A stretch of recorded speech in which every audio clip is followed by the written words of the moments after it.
And now the real work begins. Of course, again, we have to try to remove as much lines as possible to make sure that later it won't interfere with the image. However, we still have to see them because we are going to plan the sketch. Whatever we see here, lines, lights and shadows, we have to repeat. We see that there is something rather dark, some little section of very dark. And then we see something circly, and we can measure the distances and see approximately the size of the circle. And now we can start planning the circle itself.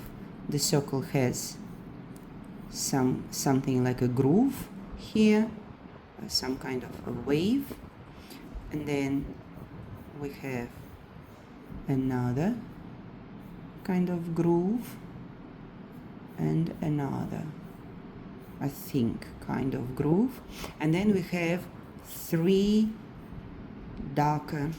And are they in the middle or further? I think they're further, and we have kind of like this darker, this, and this. We have three lines. And now we have to start building those spots.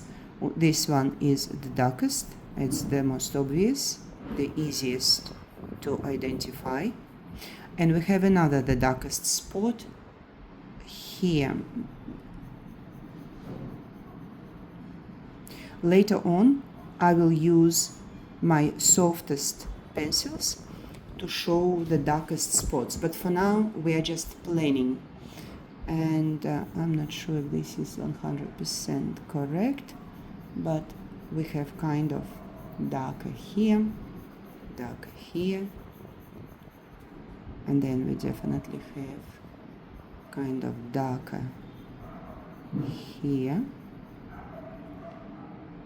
and then something darker here,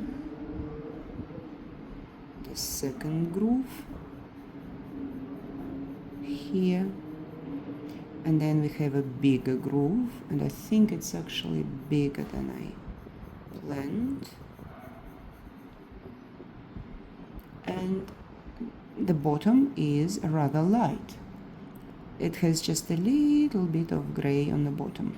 So now I planned it. Now I have to blend the background, because apparently it's all kind of the same background. And those white parts, they stand out. So the background is rather gray. So I was correct with my initial estimate that it's kind of middle tone. And we will keep going from here.